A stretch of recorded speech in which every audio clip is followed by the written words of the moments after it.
There was a kid in the class that raised his hand as soon as I walked in, and he's like, "Is Winter going to be a pro snowboarder?" And I was like, "I probably not, like realistically in the land of Canada, but that's not the goal. The goal is to facilitate passion."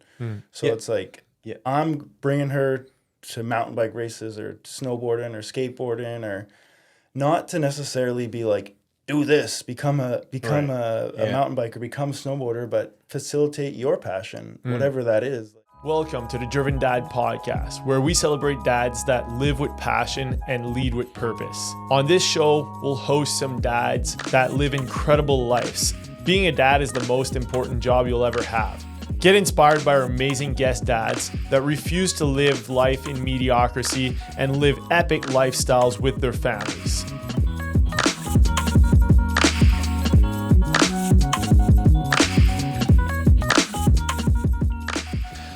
All right, guys. So welcome to the Driven Dad Podcast. Today I have two really special guests, really epic guests, both woodworkers from two different provinces. And I feel like I'm kind of looking at the same person, one from New Brunswick and one from PEI. So I got Brodye here and I got Jon. Welcome to the show, guys. Thanks for having us, Matt. Thank you, sir. Yes, my pleasure. So, I want the guests, or I want our listeners, to know a little bit about what you guys do. So, Brodye, tell us a little bit about how you got into woodworking and what your specialties are as far as woodworking goes. For me, whenever I got my start, I started working as a laborer for my dad's custom home company, and I kind of got taught early on, quality, all the little things that go along with it, and slowly worked my way up for about 15 years to lead finish carpenter. And I always wanted to build furniture, and there was limitations working with my dad. Like, my dad did incredible work, but the only time I could really get creative was in a walk-in closet. You know what I mean? Like, I can make a sick walk-in closet, old baby. But yeah, so I just I had so many ideas in here, and I had a lot of Charlottetown back home is super tight. So I know buds that are super talented in all different places and a lot of small business owners. And they'd reach out to me and they're like, "Bro, I know you're good at what you do, man. Like, would you be willing to build my sneaker shop, build my juice bar, build my coffee shop?" And then I started doing that in the evenings and weekends. And it was insane. So I had a small 1-car garage at my old house, and I was building all this stuff, just me. And it just got to the point where it was just too much. And I started saying to my old man, I was like, any way I could get one day off just so that I could get on my side hustle, Right. And my dad was like, there's guys, there's clients asking for me to run the jobs, do the trim work and all that stuff. So the clients wanted me on the project, and it was hard for him to book me, you know what I mean? And then I kind of hinted to him. This is such a long story, but it's I hinted to him at one point. I was like, "Man, this side thing is going really well, and it's paying good, and I'm loving what I'm doing. The clients are letting me design stuff, you know what I mean?" And anyway, he's like, "Why? What do you want to do? You think you're gonna go on your own?" I'm like, "Yeah, I think I might go on my own, man." And he said, he looked at me straight in the eye, and I'll never forget this. Straight face, and he said, "You're gonna fucking starve." And that lit the fire under you. The crap out of me. But I use that as motivation, you know what I mean? And I'm like, anyway, it caused some weird family vibes for a few months. Yeah. Family dinners were a little weird. And then next thing you know, he started showing up in my shop and saying "Where'd you get this job? How'd this come about?" Right. And then I was like, "Instagram." And it paid real good, Dad. Anyway, and he's like, "Okay." And then he'd always constantly stop in and just see what I'm doing. and just see the creative process on that side of things. Because Right. my dad is such a building science guy, and he's just such a beast in his own right. And I think he thought it was kind of cool seeing me kind of create my own thing. And then, so like I'm going into like my 10th, this summer is going to be my 10th year on my own. Okay, nice. And yeah, just doing fine furniture and small business build outs and stuff like that. So it's cool, like when you get the architects and the business owners being like, okay, we need Brodye in here because we need to take this plan and elevate it, or Right. Brodye knows budgetary things. Like I know where you can kind of get more bang for your buck, because I understand, like for a restaurant, for example, like these businesses have to invest so much into just the kitchen alone. It's like thousands of dollars. Even like straight up ventilation for a kitchen is scary, those numbers. And I'm like, how can I make this place like create an impact when you walk in the door, Right. when you're sitting there eating your food, like from the table to the millwork on the walls on the banquette, to like even like little things where like if the kitchen is open to the dining room, like have accents that just really like make it ultra sexy. Right. Yeah. Right. So that's a cool it's always funny and interesting to see when there's two people from two different eras. Yeah. Like their perspective on things, right? Oh, yeah. And I don't know your dad, and I don't know you very well either, but I feel like I think your dad is probably super excited that you were succeeding, but he was probably a little bit jealous that, he didn't take that leap at some point and do that exciting avenue that you went down, right? And I feel like I was being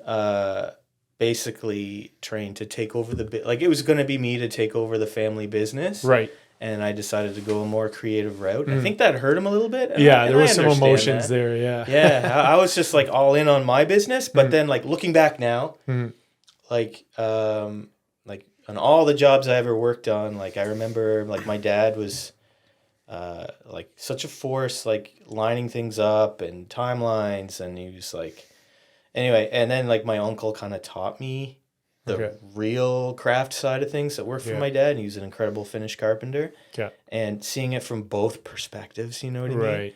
And I was full of piss and vinegar back then. I was like I felt like he was holding me back. I was like, F you. Yeah. like he and I are like the same person. And, and we were like button heads. And now sitting back looking at it, I'm like I appreciate him so much more now. Like, anyway, it's crazy. Yeah. There's not too many people like even building furniture, let alone in Atlantic Canada. Like you're one of the only people I know. Yeah. It's not something you hear about every day. It's like a custom furniture builder. I wouldn't be able to name anyone else. It's pretty cool. It's I could probably and I think them on my hand. People are getting an appreciation for that stuff more than ever, because like it went the other route. It went from everything being built by hand to everything being mass produced to nowadays the people that appreciate stuff built by hand really appreciate it, right? Yeah. And John, like we when you had your pop-up shop in December, I always run this story back in my head often. I found it very interesting to see the different type of people that would come into that store, and I would listen to the way they would talk about product. And there was a very defined divide between two types of people. There's the type of people that would come in and be like, I want one of those, two of those, three of those, five of those. Let's go. Don't ask for prices. They're just like, that's sick. That's sick. That's sick. Holy shit. How did you make that? That's the only conversation is just how awesome everything is and the appreciation for handmade stuff. And then there's another person that would come in and be like, oh, coffee scoop. $35, Jesus! I could buy that on EQ3's website. Yeah, or they're $45, by the way. Yeah, or whatever. There we go. Sorry, I cheaped it out. Aisle 3. But it was like art. It's obviously it's a form of art. Art is subjectable to everyone, right? So everyone has their own opinion and perspective, but it's interesting to see how people see it, I guess. I think the biggest thing people don't understand between like what Brodye and I do, if you're given a table, for example, most tables are made in a factory, so it's like everything else. When they make one, they're making thousands. So it's like they come up with a design, figure out how to make it, and just hammer it out. It's like, well, when we make a table, it's specific for that space. Solid wood versus veneer. Your business is the complete opposite. Like the production line business is all about numbers. Yeah. And you guys, it's all about quality and, one-off stuff. Trying to highlight the wood too. Like, correct me if I'm wrong, we usually don't load stuff with stain and epoxy. Oh, I feel like I'm sinning if a client asks for stain. Oh my God. You guys are going to be such best friends. I'm just like, I have a project right now where the interior designer respected. God love them. They're great interior designers, but my gosh. Can you just put some white on that? Like if it's just like, like whitewash it, or someone can't afford walnut, so they go like the birch route and want it stained to look like walnut. It's not going to look like walnut. Can you put an epoxy river in the middle of that table, please? Don't get me. The river tables are almost done. The air is almost Is done. it? Yeah. Gosh. So John, before we get any further, I know your backstory. We've been buddies for a long time, and I know it's quite different from Brodie's story of how you guys got into the craft. So tell us a little bit about, I want to hear like high school and up. Yeah, I want to hear this. I haven't heard it, man. Yeah, well, basically, I kind of tried to follow the traditional route. Like, I think my soul knew, like, I didn't belong there. But, I mean, I tried to go to university. I guess I don't even know how I got in. Like, I went to the guidance counselor, and they were like, you're not getting in any university. Like, you don't have the requirements or marks. And, like, I wasn't even supposed to graduate. I did a couple bonus classes that they ended up letting me graduate, I guess. And I think due to my volleyball and jumping skills, I got into university and failed out pretty quickly, but they kept letting me play volleyball. I was like, don't you need a 4.0 to keep playing? They're like, yeah, no, but... They don't. But you're good at volleyball. Yeah, so... You can spike that MF real good. I stayed there for only... I only did that for like a year, then kind of came home and lived with my parents, and my dad kind of had a shop in his basement, and I was like, I'm going to go to the market and sell stuff. And they're like, you don't even make anything. And I was like, well, I will. Yeah. So I just started like that. I had got accepted into the market without really making too much previous to like a small skimboard business I did in high school, and I tinkered around in the shop, and then I just started selling cutting boards and other sort of stuff at the market. And I did that, like, I was at the market for 15 years right up until the pandemic, and from 20 to 30, like, kind of did the 20-year-old thing, like, a little too hard, like, and then took me to almost 30 years old to really get into it a little bit more. But yeah, the market created a lot of opportunities, and I'm a very social person, so it's just like it networked me super well in the city, and like got me jobs at different businesses and places, and people would just say, I want a table made, or I want this or that made, or all that kind of stuff. But like it really changed the game a lot, I think, in the pandemic for me. Like it kind of stayed consistent almost and stale for too long, where I was just like trying to make product for the market. Right. And it was good. It served me well. And that was ultimately going to come to an end. But the pandemic really just like, they're like, well, the market's done. And I just never went back. A lot of opportunities just arose, and the community support to be like, just hit me up on Instagram. And it's like, I could now fully run my own show. It wasn't like my week wasn't revolved around a Saturday or like showing there. It's like I did this year. I was like, I'm gonna do a store for 3 months and sell product, and you can do that, or you can collab with different breweries or places, or especially when the pandemic started. I had built tables at Epoch Chemistry and Tire Shack and a few places like that, and they would always welcome me in house to do pop-up shows and display more work and just kind of get the word out there. There's still a big part of me that likes just making stuff or art and putting it out there without anyone telling you to do it. Right. I don't know. There's something special about that when it's just like someone comes and it's like, that's fucking sweet. Yeah. Like, and for those of you that are watching the video, or I guess for those of you that are listening to this, there's a huge skateboard art in our studio here that John made. This is like one of his specialties. So it's all reclaimed skateboards that he cuts up in mosaic pieces and then puts a frame around it. So this one's pretty huge. It's probably like, I don't know, 2.5 feet wide by like 4 feet tall. And he does them in all shapes and sizes.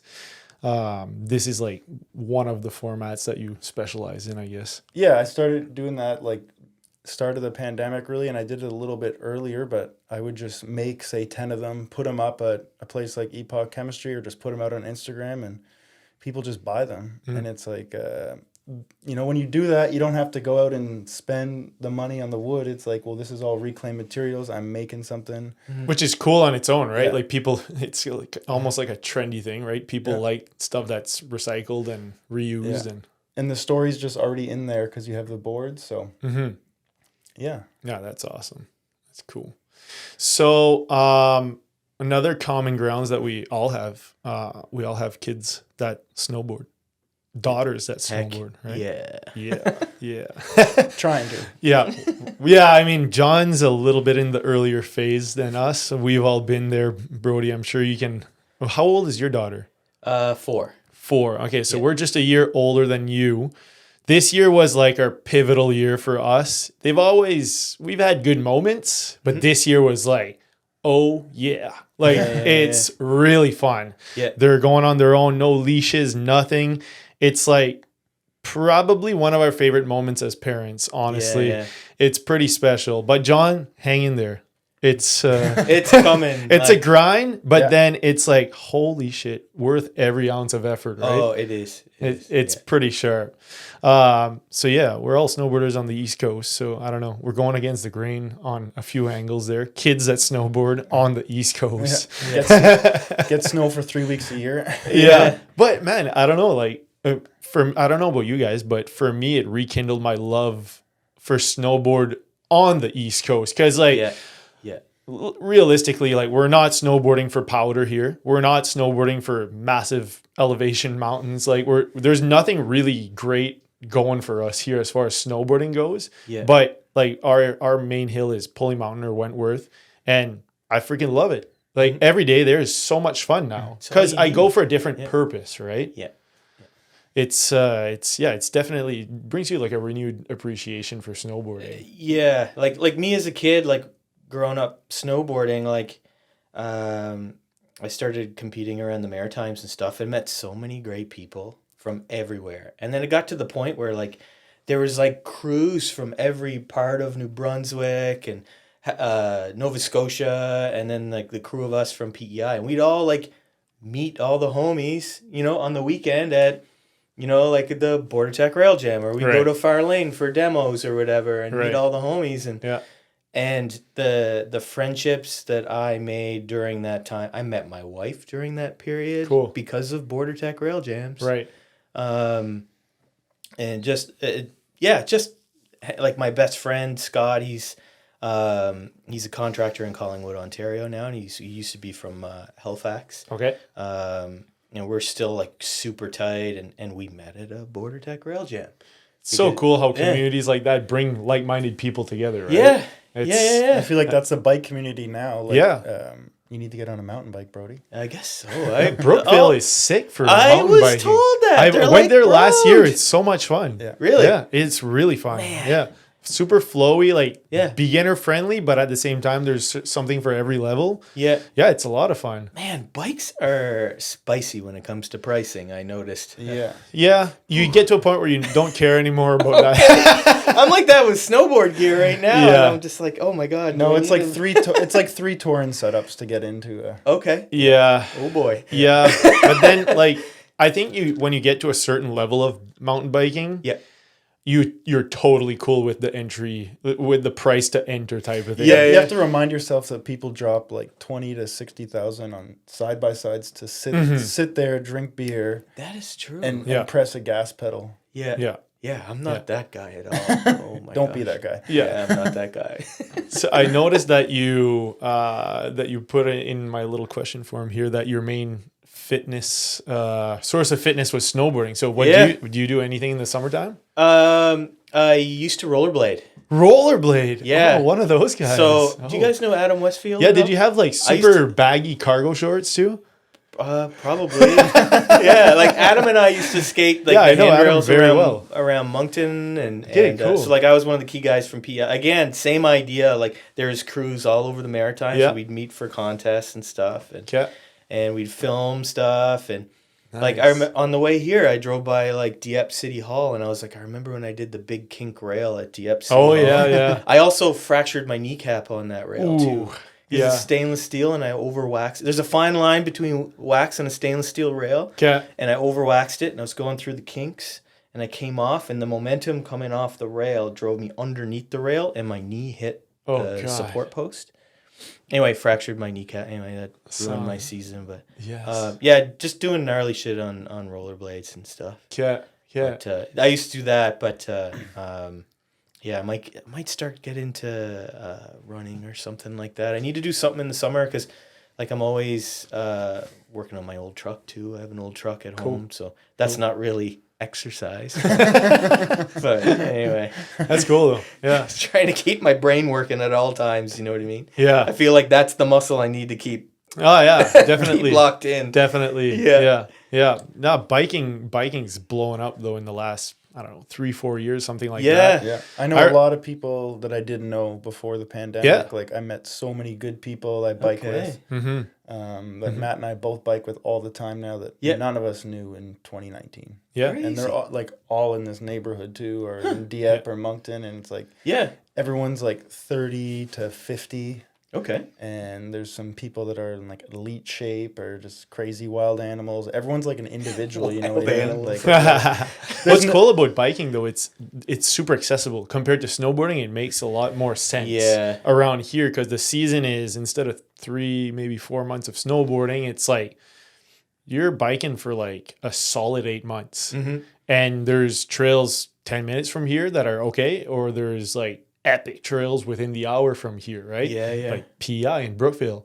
Super fun trails. I guess you can like fat bike and whatever that's in the wintertime. Yeah. That's like, I feel like this season was like a huge season for fat biking. Like people really got into it. Yeah. But there's way more trail networks that are grooming. It's all about the grooming, right? If someone's dedicated to keeping up with the conditions, then people get into it because it's like a highway. It's super smooth, and it kind of takes out all the roots and stuff from the summertime, so it makes it a lot of fun. There was like 13 trucks at Beaumont on Sunday. That's crazy. Yeah, it was wild. Man. Beaumont in the summer is wild. Beaumont in the winter is also pretty freaking wild.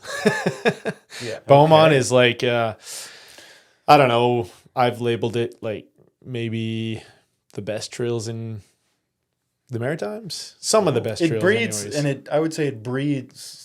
We probably have the strongest crew. It's definitely not you or I. Yeah. But we have like overall the strong, like the guys are winning the races that all ride at Beaumont as their home. Oh, crap. Yeah, a lot of young guns that were basically born there. Okay. It's like the training grounds for around here. Yeah. Little psychos in the best possible way. You 100%, gotta have a screw loose in order to just like send it. You know what I mean? I agree. But I think you'd understand this. Like on a snowboard, your level of crazy is different for true. The other person. And you're saying this about biking because your level of comfort is lower than your level of comfort snowboarding, right? Because I remember it's not that long ago, I would look at certain things like the 30-footer in Beaumont, 30-foot gap.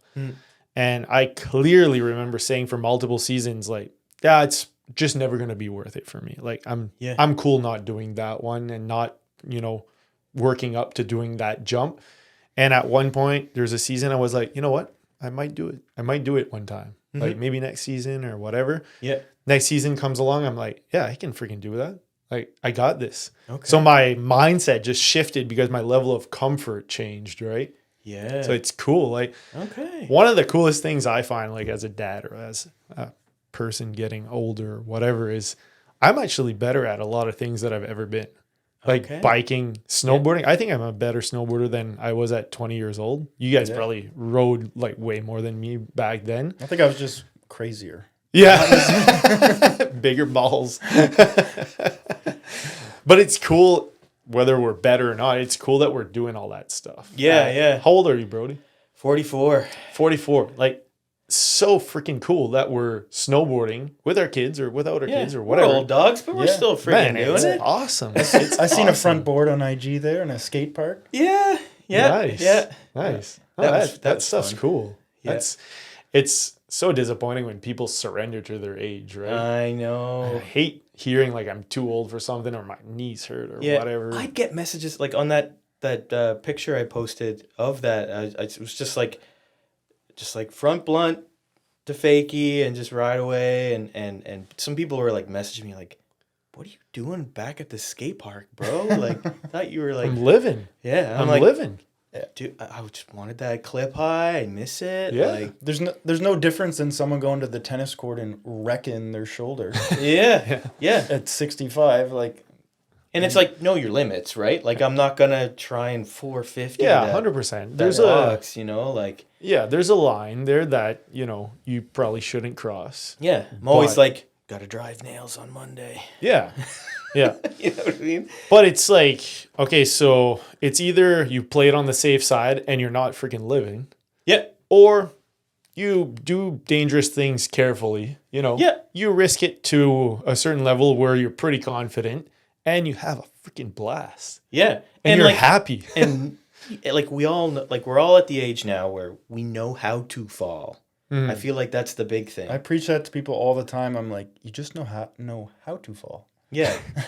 There's Like, this you can't fall like you're winding up all the windows in the parking lot. You know what I mean? Like if you do, you're gonna break a limb, bro.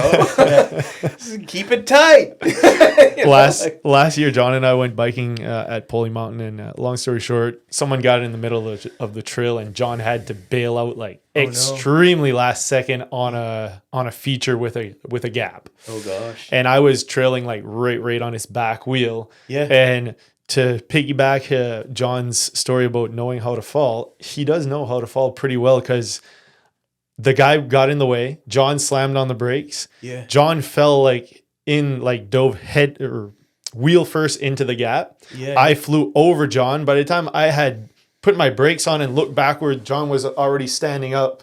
And I was like, what the hell happened there? Like John's bike is in like 3 pieces and John's just standing like, well, that was something. Yeah. Oh my gosh. That's insane.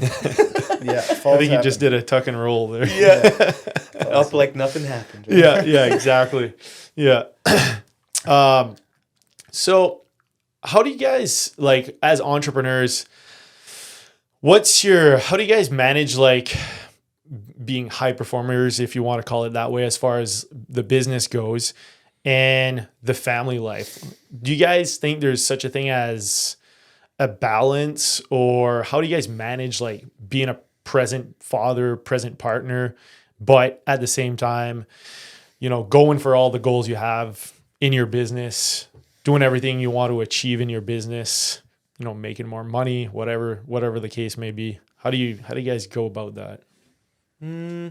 Like for me, like whenever we had Bo, like my shop is right there next to my house at the time, and for me it's like we're all one unit. It's like if you were born on a farm or if you were born in a city or whatever. Like if you were born on a farm, you're like a 3-year-old kid that's picking eggs while, you know, like the dad's like, you're just like thrown in the mix like at a young age kind of thing. So like Bo is always there with us when we're doing our regular thing. How can I explain it? Yeah, like It's kind of like a family affair, if you will. Like, yeah, really, like, because like my wife understands what I'm doing, and I put in a lot of late nights, Right. and just because the shop is right there, Right. it's 40 feet away, you know what I mean? I was like, oh, I could put an extra coat on. I'd be one step ahead the next day. yeah. And then Rach would be like, yeah, that's cool. I'll take care of Bo, put her down or whatever. And anyway, we have this, like, we just nod at each other. We just understand very, you know, like we're all on the same team, you know what I mean? And it's all good. And like whether times are good or bad or whatever, like, you know what I mean? Like we're all on the same team at the end of the day. And then there's times where you probably appreciate, you know, the freedom of choosing when you want to do things in a positive way, where like maybe Yeah. you take a Friday afternoon off because you can. Yeah, Something like exactly. that. Oh man, those are the best Fridays. They don't happen very often, but I'm just like, some days I'm just like, okay, it's Bluebird out. Yeah. I need to shred. I need to get these couple turns into my system. You know what I mean? But like even my daughter, like she loves like she'll get back from pre-K and she'll like barrel into the shop and she'll have a little drawing of something that she drew like for me, and I have like this like, little corner in my shop where I put all of her pictures and stuff that she draws on the wall. Cool. And have pictures of her there and everything. So like if I'm ever feeling down in the shop or whatever, I just look at that and I can't not laugh. Right. You know what I mean? Yeah, no, it's cute just, as hell. Yeah. Brings you happiness every day. Exactly. Yeah. Like those Yeah. little things, you know what I mean? And yeah, anyway, I just love it. Like she's just in the mix on whatever Rachel's doing or whatever I'm doing, and she's so content and happy. Cool. and like, you know, because she's kind of a COVID baby, so she's only really ever around adults. Right. So the way she carries herself, she Yeah. talks like she's 14. Like the way she goes on, it's so comical. But and the little PEI sayings that come out of her mouth too, just because she's listening to Dad. Right. I'm notorious for my PEI sayings. A little bit, or Brodyisms or whatever. But Brodyisms. yeah. But yeah, she's just a card, and she's just in the mix, and she's happy, and she's like, I don't know. I just love how we just all work together, and it is what it is. You know what I mean? Like, we haven't really had to pivot too much, other than like whenever we had Bo, we sold our old house, and then bought land and built my new house, and then stayed at my parents' house for the year, which is just kind of like a field over from where we built. Okay. And then it took me like 2 years to build our house. Built it yourself? Yeah. Nice. And it was,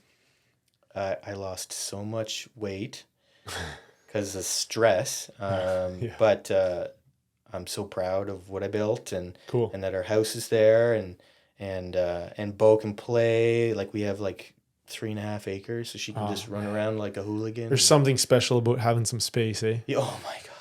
Yeah. It's so cool. We went from a duplex neighborhood to 9 acres with like hundreds of acres around us. Gosh, and it's man. like Game changer. every time I'm outside, I'm like, holy shit. Like, this is freaking epic. Yeah.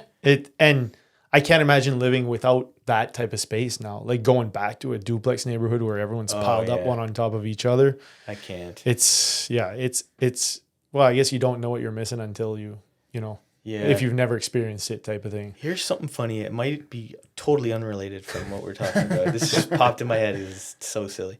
I started milling my own material at my old house, which is in like an area called Sherwood. Okay. And it's a part of Charlottetown. And it's like, you know, a bunch of bungalows and 2-story homes all around. And so I started like reaching out to local arborists and stuff, and they'd basically bring me logs. Yeah. Okay. So like, you know, they pay by the pound to get rid of it, blah, blah, blah. And like the dump is like a kilometer up the road, and they're like, okay, well, we either have to pay to get rid of it or we just take it to Brody. Right. You know what I mean? And Nice. so anything like really nice that they took down, they'd give me a call. Do you want it or not? And they give it to me either for free, or I'd buy them a pizza for lunch. Yeah. You know what I mean? So, Nice. but then I'd mill. So that was lumber for your house? No, just just to use to build stuff. to just cut my own live edge slabs with a chainsaw mill. And anyway, so I'd be like milling in my one lane driveway, you know, and at the time it was like bungalow and little shop, and sawdust everywhere. And my You're like that neighbor. I was like, they probably friggin' hate me. But the old dogs in the neighborhood came out and were like, bro, I really love what you're doing. Nice. Man. This is very old school, like salvaging old growth lumber and stuff like that. Cool. And I was like, oh my God, this is so cool. I could see them coming from a mile away, you know, while I'm milling, and I'm like, oh God, he's gonna cook me right now. Yeah. But no, he's pretty well giving me a big hug, and we used to do this back whenever I was younger. And I'm Did you just air dry all that, or? Yes. Okay. Yeah. I do have a plug for a kiln, but I've got a good I went down the rabbit hole. I bought a bunch of books from like fine home building, fine woodworking, like from Taunton Press or whatever, about like just drying wood and stuff. Okay. Went down that rabbit hole, and I kind of got it dialed for air drying, but still using dehumidifiers in like certain spaces and fans and stuff, and able to get like locally sourced ash that I milled myself down to like 8 to 9% moisture content in about 6 to 8 months, Wow. which isn't too bad. Cool. Because you'd like to let it rest for the first like 2 or 3 months to get the surface moisture down. Yeah. But yeah, anyway, yeah, just like Son in the old community and there's like people being like, I like what you're doing. I'm like, Nice. fuck, really? Nice. Like, Does the chainsaw mill work good? yeah, it's awesome. Yeah, I've got about a 42-inch bar on it. So Okay. it's got a bigger capacity than your traditional bandsaw mill. Okay. And I ended up recently, my dad and I got a Norwood sawmill too. Oh, nice. And it was damaged. My dad bought it in an auction, Okay. and then we spent like a couple evenings like fixing it up. And it was like basically brand new. I think what happened was like it was like frozen in the ground, and somebody tried to take a forklift Okay. Oh, and break bent it free something. and Okay. bent it all okay. all the heck. Yeah. And anyway, we straightened it out and reinforced it, and Cool. and now I can like mill smaller stuff and not have to worry about the loss of the kerf in the 'Cause- chainsaw. right. You know what I mean? Because if Is you're it doing thick? Yeah. yeah. Okay. So you lose Okay. like The chainsaw would be rougher too, wouldn't it? a little bit, but Yeah. the rip chain that I get from Granberg, the Alaskan Mill Company, it's pretty nice. Okay. Yeah.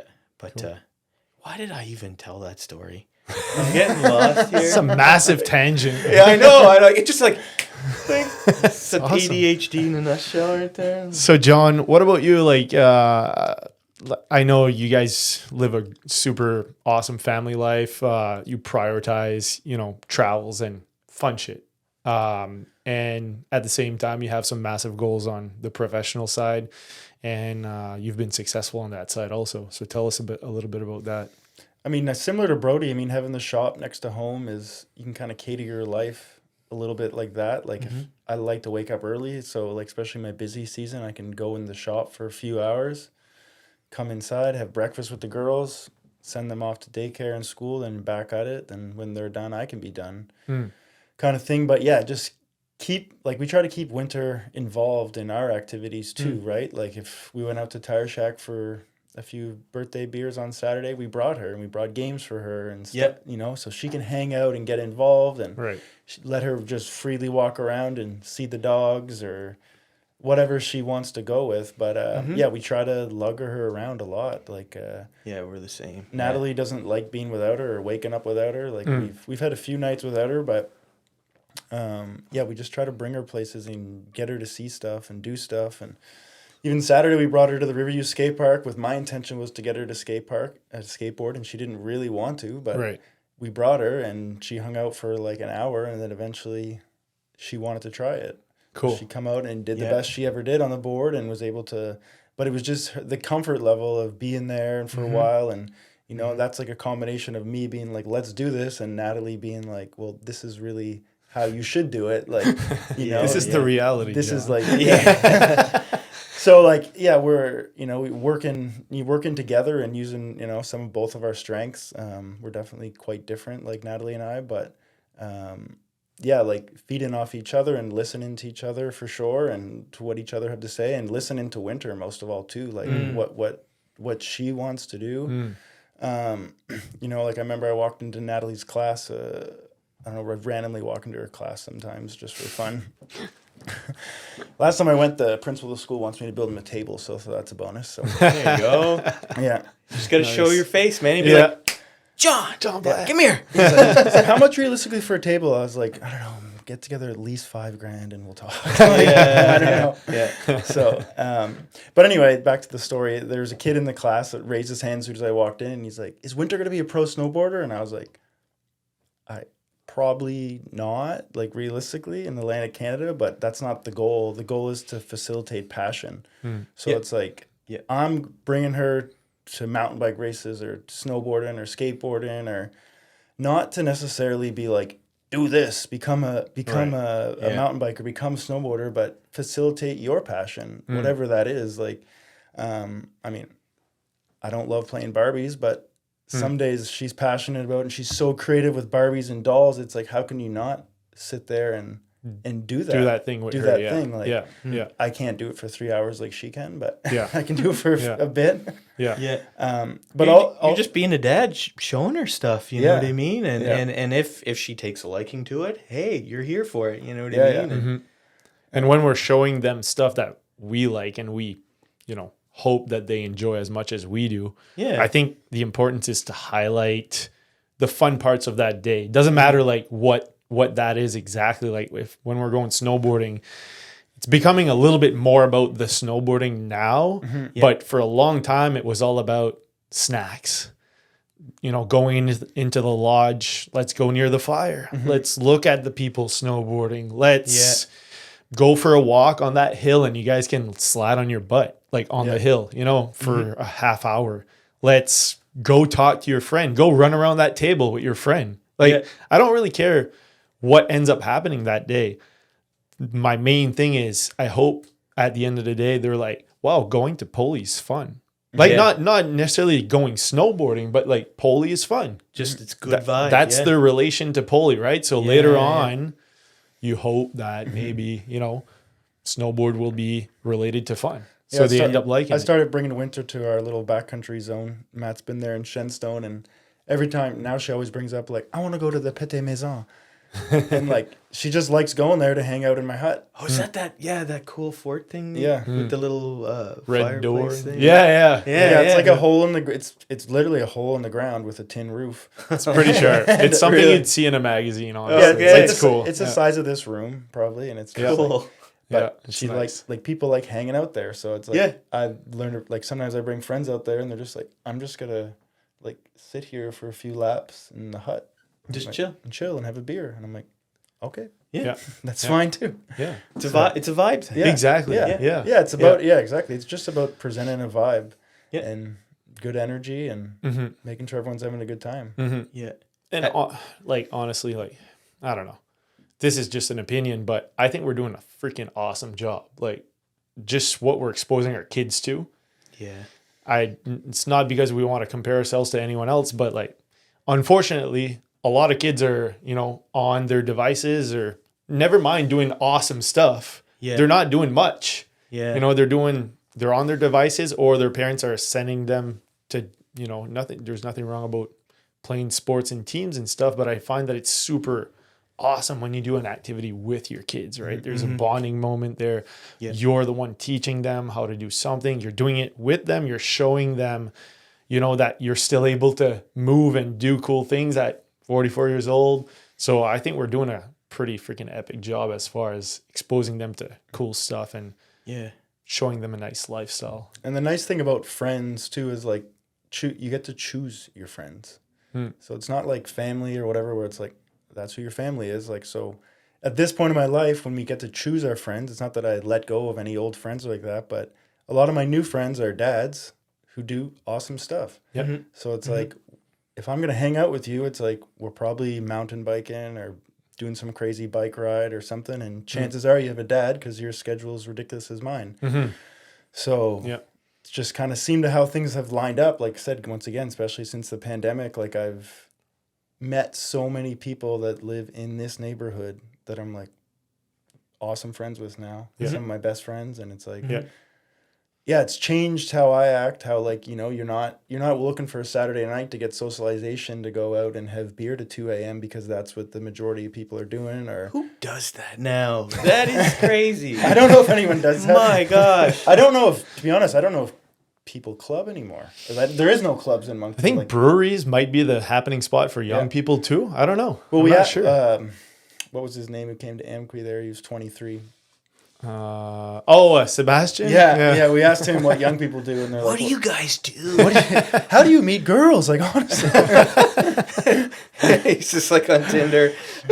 I think we were the last of a freaking epic era, right? Where people actually talked to each other in person. You had to like go up and talk to a girl before swiping one way or the other. I feel grateful to have both skill sets. Like you can pick up the phone and call someone, or you can text someone. Like it's true. Like we were in a unique era where we're good at both of them. Yeah. You often hear like we're more disconnected than ever, but we're more connected than ever with all our devices. But it's like our face-to-face and our conversations aren't that frequent. True. With a lot of people because you're just texting. Have you guys watched the documentary Blue Zones? No. Yes. It's like they expose like all the places in the world where there's the most centurions, like Yeah. people over 100 years old. Okay. And they explore like all aspects, like food, culture, I don't know, pollution, everything. But there's one common denominator that showed up in every place, and it was the social aspect. Like people would gather on a regular basis, at least on a weekly basis, to be social with their friends and their community. A lot of places they would do like, you could literally see and feel the joy in the things they would be doing, because they'd be dancing and singing or playing music or whatever. And it was like authentic. It was really cool. like a kitchen party vibe, right? Yeah. But it wasn't like a once a year thing. It was like, no, we do this every week. This is like, why would we not?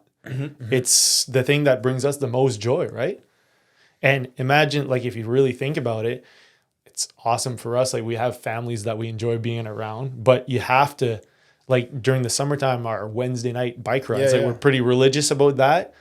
And it's just a bunch of boys, and it's worth a lot. Like in the wintertime, I feel that we don't have them. I really feel it. Like I'm missing out on that, like regular, whatever's happening in your week. Yeah. Wednesday night cancels it out.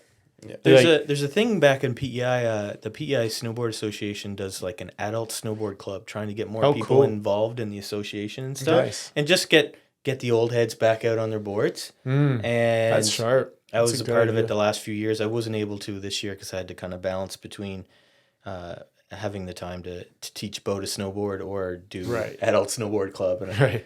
obviously I'm gonna pick Bo. Yeah. Come on. But yeah, it's and I'm still kind of in touch with all the guys that still do it, and it was fun. It was fun. Like I'm such a gearhead, so just like talking with them on the chairlift about the new gear coming out and showing them on my phone, like this is what you should be getting next, bro. Like, and just the chatting about old times when the scene was like super hype back home at Brookvale, and just getting everybody out. I don't know. It was just really refreshing. Yeah, that's cool. Yeah.